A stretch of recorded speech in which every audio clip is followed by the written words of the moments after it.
Bonjour et bienvenue dans ce temps de l'Église Ensemble. Aujourd'hui, nous allons retrouver le pasteur Pierre Péchou, qui est responsable de l'association pastorale dans la Fédération France-Sud et aussi pasteur à Nîmes. Il nous partagera une réflexion sur l'expression de la foi parfaite. Je vous souhaite un bon temps de louange, un bon moment tous ensemble dans l'Église Ensemble.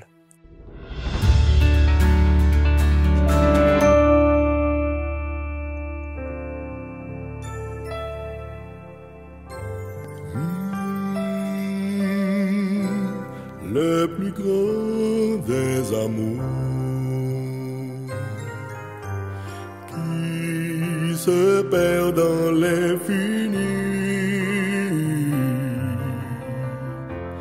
n'est-ce pas de donner sa vie, le plus grand amour, n'est-ce pas de donner sa vie quand rien ne peut plus être entrepris. Parmi tous nos serments d'amour, de fidélité, combien ont pu résister à l'usure du temps, combien ont pu résister à nos oublis et nos lâchetés. Mais Dieu nous prouve qu'il nous aime. Il a tenu sa promesse par son Fils même. Pour nous, il est mort injustement, pour que nos péchés soient balayés dans le vent. À tout jamais, il est celui qui par sa vie et sa mort nous a appris ce que signifiait le plus grand des amours. Celui qui par le don de sa vie nous a appris que c'était bien là le plus grand amour. Oui, il est celui qui par sa vie et sa mort nous a appris ce que signifiait le plus grand des amours. Celui qui par le don de sa vie nous a appris que c'était bien là le plus grand amour, que c'était bien là le plus grand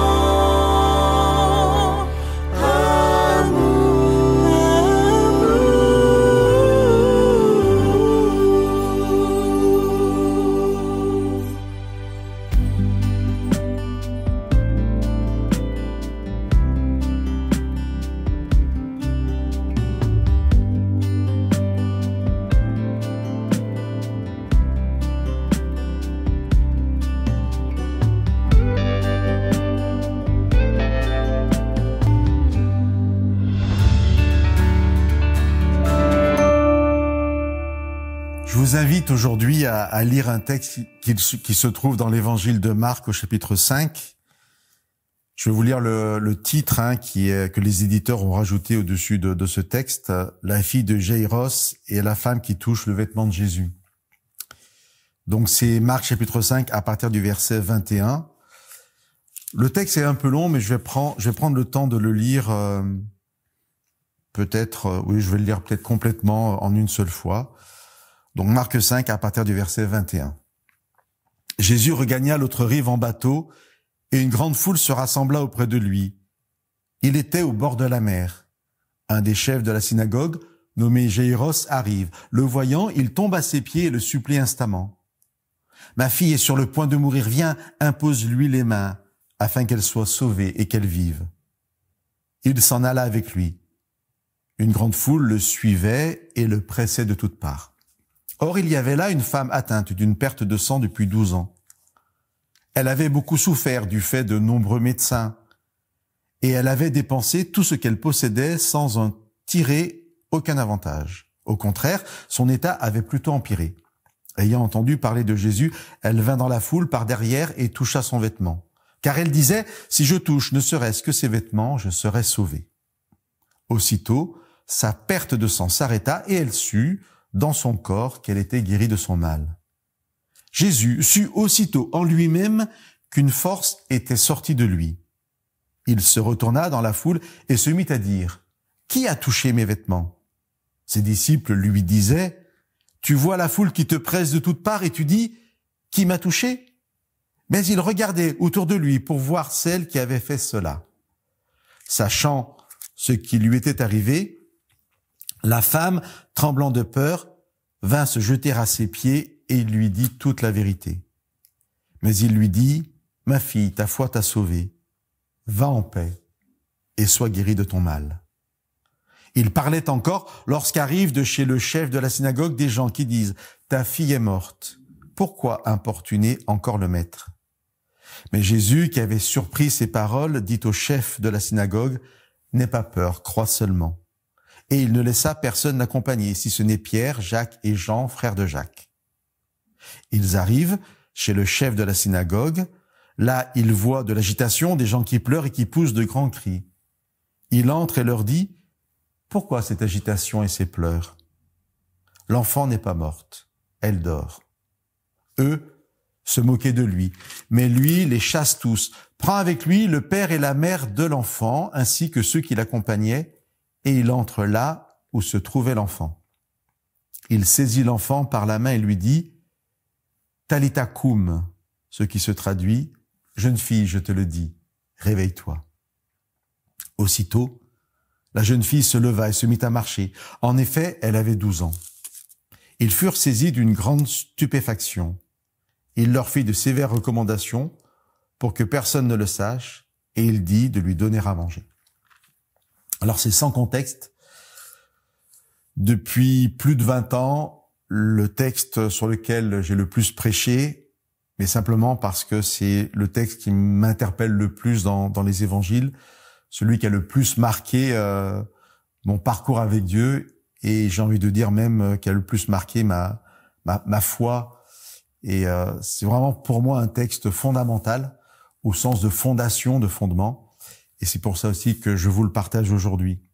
Ce que je vous propose, même si c'est un peu schématique, c'est de découvrir un parcours de foi à travers ce texte. Et ce qui est schématique, c'est que je proposerai 6 étapes de foi. Mais voilà, c'est vraiment juste une indication.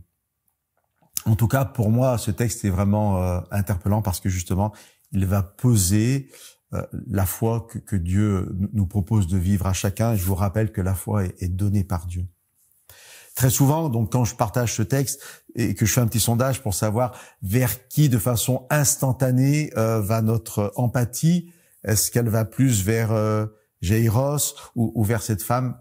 Quasiment à chaque fois, la réponse est vers la femme, parce que même si on découvre ce texte pour la première fois, on peut facilement opposer ces deux personnages et voir que cette femme était en beaucoup plus grande difficulté dans sa vie que l'homme.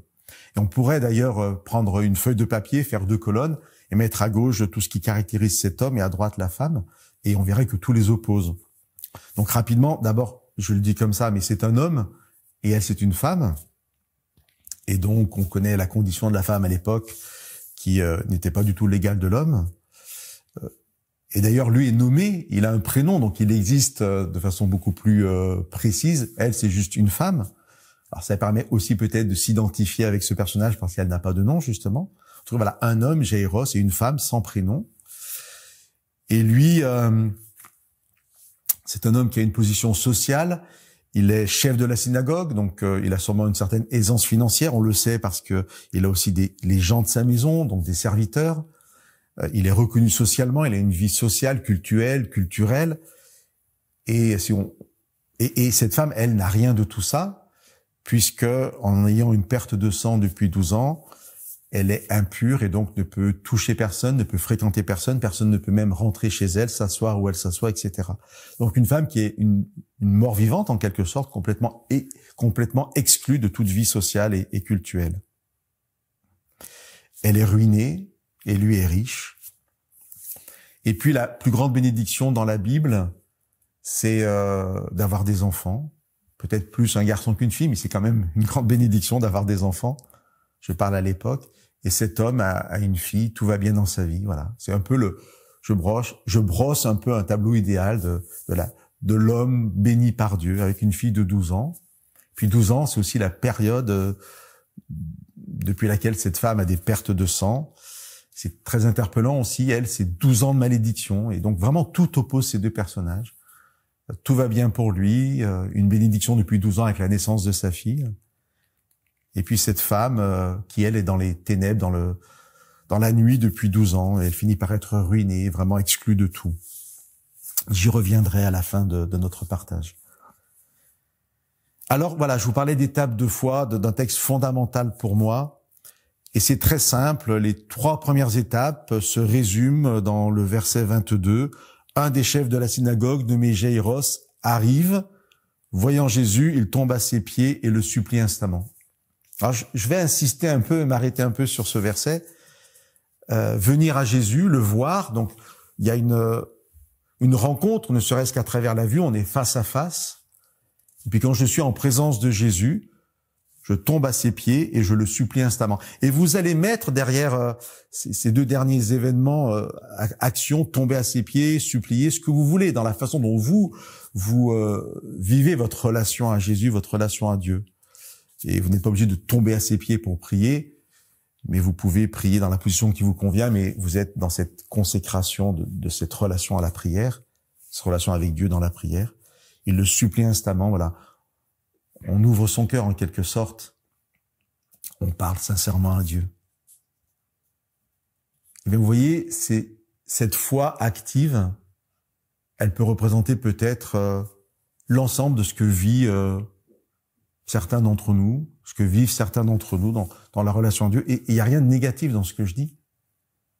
Très sincèrement, dans ce que je suis, dans ce que j'ai compris, eh bien, je viens à Dieu, je viens à Jésus, dans une position d'adoration, je le prie. Est-ce que ça ne peut pas définir ce qu'est ma vie avec Dieu et l'expression de ma foi? 3 premières étapes de la foi, reconnaître qui est Dieu. La foi me permet de reconnaître Dieu, d'aller à lui. Mais quand je suis à lui, la foi, c'est le prier, c'est d'abord l'adorer et ensuite le prier. Alors le texte continue en nous disant que Jésus fait mine de partir, mais la foule le presse, et donc faut pas s'imaginer Jésus qui se met à courir pour répondre à l'appel, à la supplication de Jaïros, mais Jésus bouge à peine. Et puis on va arriver à la 4e étape de la foi. C'est ce qui pour moi est très très très interpellant, enfin la première chose qui m'interpelle énormément dans ce texte. Je vais le dire comme ça, à vous de vérifier, mais il me semble que c'est le seul récit dans tous les évangiles où ça se passe comme ça.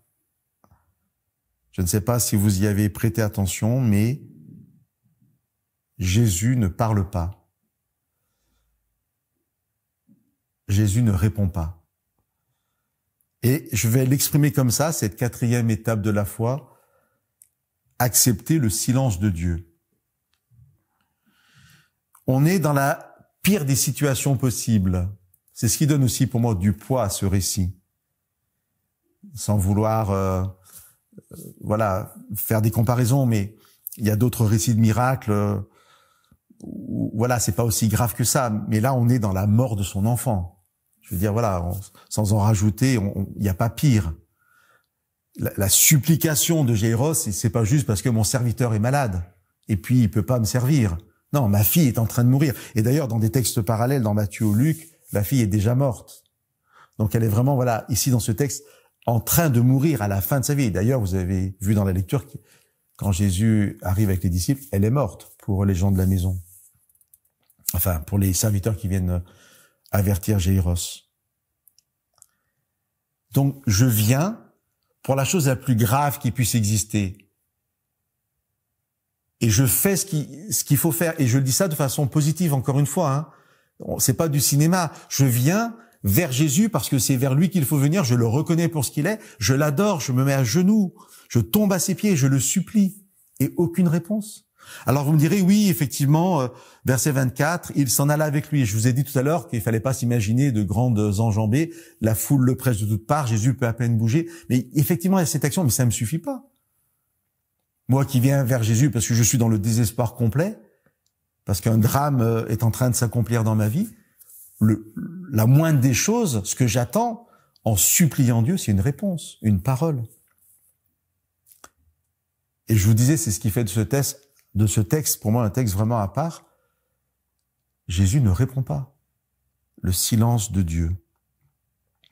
Et si je devais, j'aime bien faire ça, imaginer ce récit comme au cinéma, hein, voilà, je vois une scène. À partir du verset 25, il y a l'irruption de cette femme qui a une perte de sang depuis 12 ans. Et dans mon film, Jairus disparaît complètement. C'est incroyable. Qu'est-ce que je ferais, moi, à sa place ? Dans l'état où je suis, parce que ma fille est en train de mourir, que quelqu'un vienne perturber Jésus qui commence à marcher, mais je sais pas, je deviens violent envers cette femme. Et là, dans l'histoire, Jairus disparaît complètement. Il accepte cet état de fait. C'est absolument incroyable. Et peut-être même, c'est une étape de foi, et ça en ferait 7, du coup. La 5e, ça serait, après le silence de Dieu, attendre, accueillir par la foi ce temps qui n'est pas le mien, qui est le temps de Dieu, et que je ne comprends pas. Et je vais prendre quelques minutes sur l'épisode de cette femme. Je laisse un peu Jairus de côté, parce qu'il a disparu du récit. Je vous disais tout à l'heure que tout opposait cette femme à Jairus, et même dans la façon de venir. C'est pour ça que je valorise vraiment ce que fait Jairus. C'est une démarche volontaire. Plus tard, quand les serviteurs viendront lui annoncer la mort de sa fille, ils savent où le trouver. Donc on peut vraiment imaginer que Jairus, ça dépend des versions, Jairus a averti les gens où il allait. Voilà, je vais voir Jésus, on sait où le trouver, on sait où il est. C'est une lecture que je vous propose. C'est une démarche volontaire. Et il y a une vraie rencontre entre Jairus et Jésus. Ils sont face à face. Et il y a ce que je disais tout à l'heure, cette adoration, cette supplication. C'est tout le contraire avec la femme. Pour moi, c'est un peu l'expression d'une foi magique. C'est au cas où j'ai rien à perdre. C'est ce que nous dit un peu le texte. Elle a déjà tout dépensé avec de nombreux médecins. Son état empiré. Et puis, vous voyez, au verset 27, ayant entendu parler de Jésus, et je vais le lire d'une manière plus négative. Ben voilà, j'ai rien à perdre. Pourquoi pas, quoi? J'ai tout essayé, il reste Jésus. Et puis, elle vient dans la foule par derrière. Bien sûr, elle est impure. Elle ne peut pas être dans la foule. Toutes les personnes qu'elle touche en se frayant un passage, elle les rend impures par contamination. Et elle va même toucher Jésus par derrière. Et c'est grave ce qu'elle fait, en fait, à l'époque, hein. C'est que sans demander son avis à Jésus, elle va le contaminer aussi en le touchant. Et je peux un instant revenir à Jairus. Quand il dit à Jésus, viens, ma fille est en train de mourir, ou dans d'autres textes, elle est déjà morte, il invite Jésus à devenir impur. Enfin, c'est pas qu'il invite Jésus à devenir impur, c'est que quand il demande ça à Jésus, si Jésus répond à la prière de Jairus, eh bien, en fin de compte, dans le contexte de l'époque, ça veut dire que Jésus va devenir impur parce qu'il va rentrer dans la chambre d'une personne morte et même la toucher. Mais même s'il la touche pas, le simple fait de rentrer dans la chambre rendra Jésus impur. Mais voilà, Jairus lui propose ça, lui demande, le supplie. Cette femme, elle demande rien du tout. Elle arrive par derrière, il n'y a pas de rencontre. Elle ne le voit pas. Elle est de dos. Elle est dans son dos. Et elle le touche. Et puis là, il faut quand même insister là-dessus, aussitôt, elle est guérie. Et aussitôt, Jésus le sait. Parce que si pour moi, je donne moins de valeur à cette démarche de foi de la femme, ça reste quand même ce qu'elle peut faire avec ce qu'elle est dans son désespoir. Et Dieu accueille ça, Dieu le sait, et Dieu bénit ça. Et je trouve ça extraordinaire. Je reste convaincu que cette démarche n'est pas la meilleure, si je peux me permettre l'expression, mais peu importe en quelque sorte. Alors c'est pas l'autorisation à faire n'importe quoi avec Dieu, mais dans ce qu'elle est, dans ce qu'elle a compris peut-être, dans son désespoir, eh bien, elle vient par derrière, elle touche le vêtement de Jésus et aussitôt elle est guérie. Mais ce qui renforce ce que je vous ai dit avant et cette vision, c'est que là, Jésus va l'interpeller. C'est quand Jésus dit « Qui a touché mes vêtements ?» verset 30. Cette femme est déjà guérie, on est d'accord. Et là, pareil, j'imagine la scène. Elle vient toucher le vêtement de Jésus, aussitôt elle est guérie, puis hop, elle repart aussi vite qu'elle est venue en quelque sorte.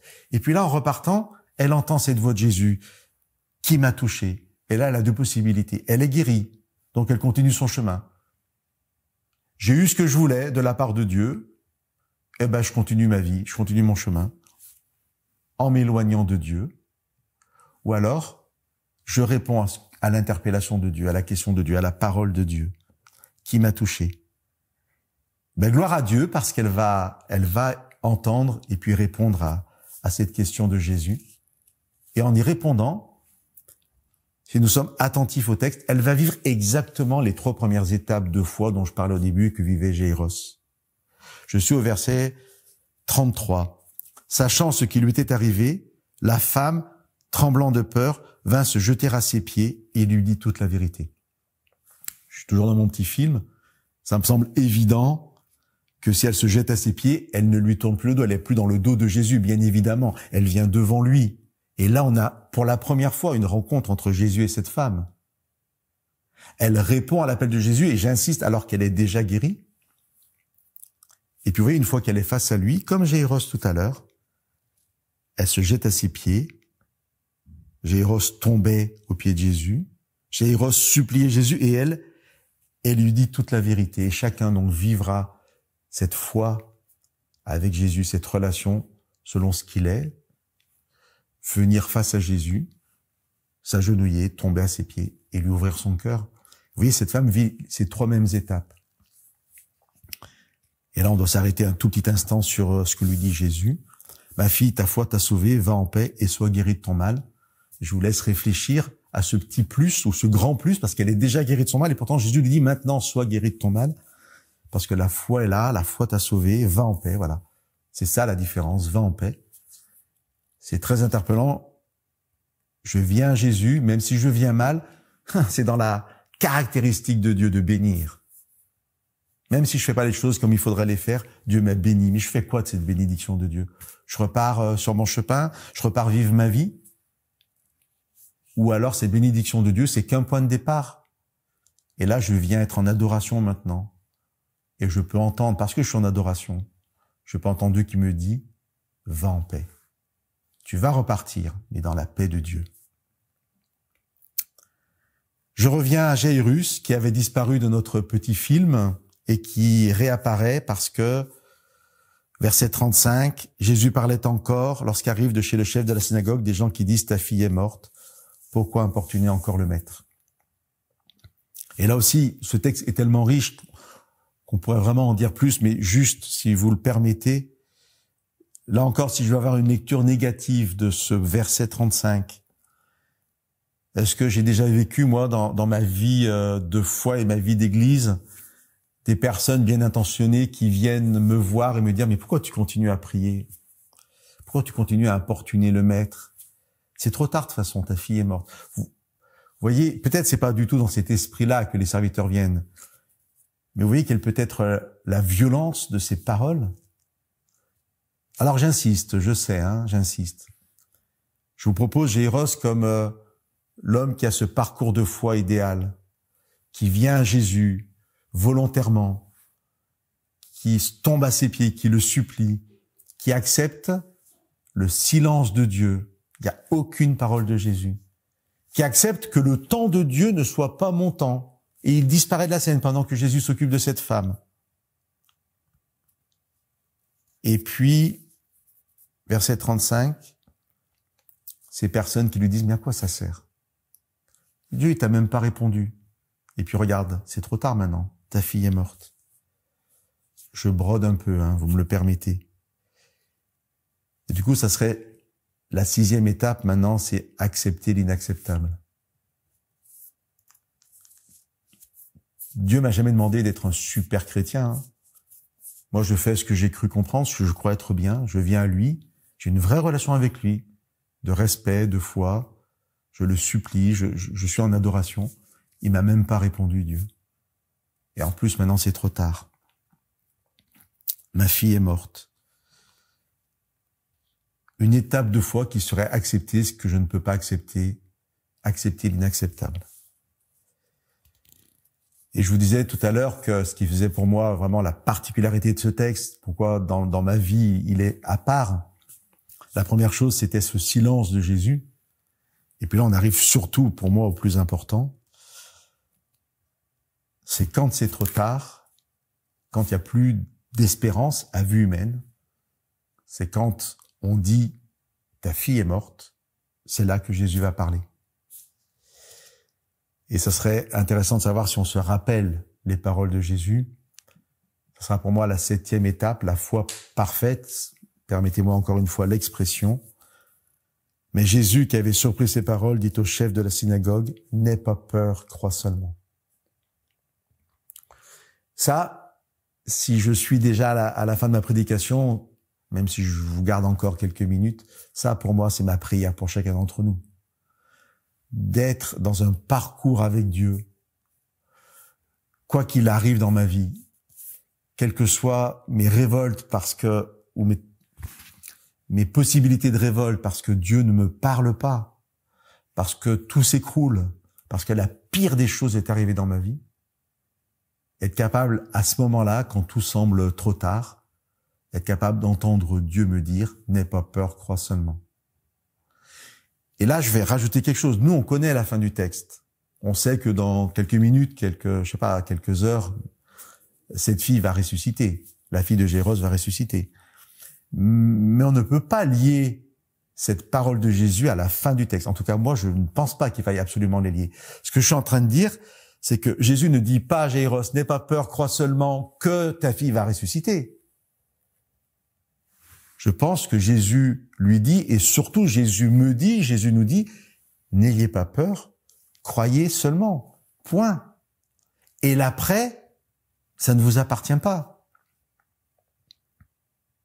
Donc l'après, c'est Jésus avec les disciples, 3 disciples, qui vont rentrer dans la chambre de cette fille. 7 personnes dans la chambre. Jésus, 3 disciples, le papa, la maman et la jeune fille. 7 personnes. Et Jésus va la toucher et elle va ressusciter. Il y a beaucoup de choses encore à dire de ce texte. Jaïros savait en proposant à Jésus de venir qu'il le rendrait impur parce que c'était la loi de Moïse. Mais dans le Nouveau Testament, par la puissance de l'Esprit qui est en Jésus-Christ, et ce que je vous dis maintenant, c'est une prédication en soi et il faudrait le développer, mais depuis Jésus-Christ, ce n'est plus l'impureté qui contamine la pureté, ce n'est plus la mort qui contamine les vivants, c'est la pureté de Jésus qui contamine l'impureté, c'est la vie de Jésus qui ressuscite les morts. Et ça, mes amis, c'est notre mission aujourd'hui, d'être persuadé de ça. Je n'ai pas à craindre le monde comme quelque chose qui me contamine, je dois être présent au monde pour contaminer le monde.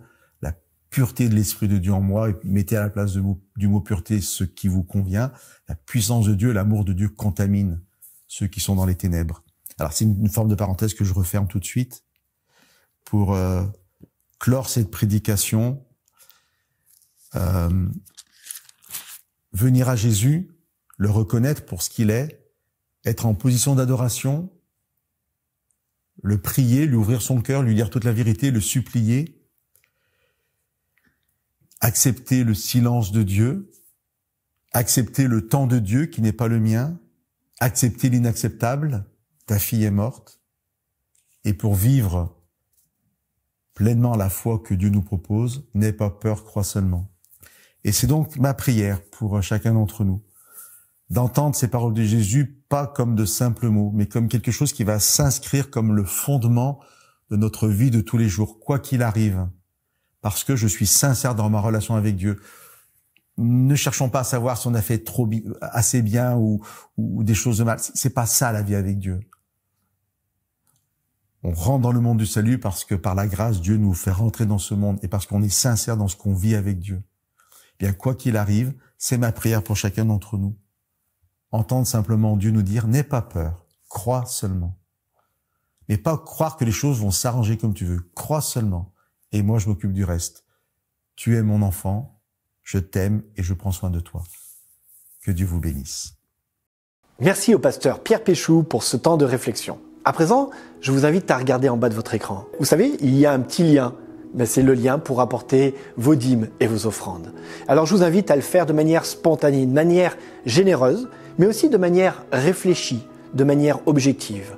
Parce que nos dîmes et offrandes sont l'expression, la réflexion de comment Dieu s'engage auprès de chacun d'entre nous. Alors je voudrais vous laisser avec ce texte de bénédiction que l'on retrouve dans le livre des Deutéronomes. En effet, je te prescris aujourd'hui d'aimer l'Éternel, ton Dieu, de marcher dans ses voies et de respecter ses commandements, ses prescriptions et ses règles, afin de vivre et de te multiplier, afin que l'Éternel, ton Dieu, te bénisse dans le pays dont tu vas entrer en possession.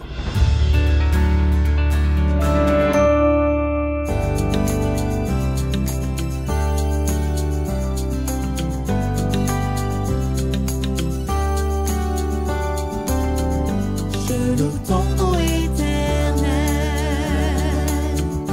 Seigneur, je célèbre ta bonté. Quelle joie tu vis en moi, quelle joie tu viens pour nous sauver. Tu viens du ciel sur la terre, montrer la voie de la terre à la croix, payer pour moi. De la croix jusqu'au tombeau, et du tombeau jusqu'au ciel, je loue ton nom éternel. Je loue ton nom éternel. Éternel, Seigneur, je célèbre ta bonté. Ta bonté, quelle joie tu vis en moi. Tu vis en moi, quelle joie tu viens pour nous sauver. Tu viens du ciel sur la terre, montrer la voie de la terre à la croix, payer pour moi. De la croix jusqu'au tombeau, et du tombeau jusqu'au ciel, je loue ton nom éternel. Tu viens du ciel sur la terre, montrer la voie de la terre à la croix, payer pour moi. De la croix jusqu'au tombeau,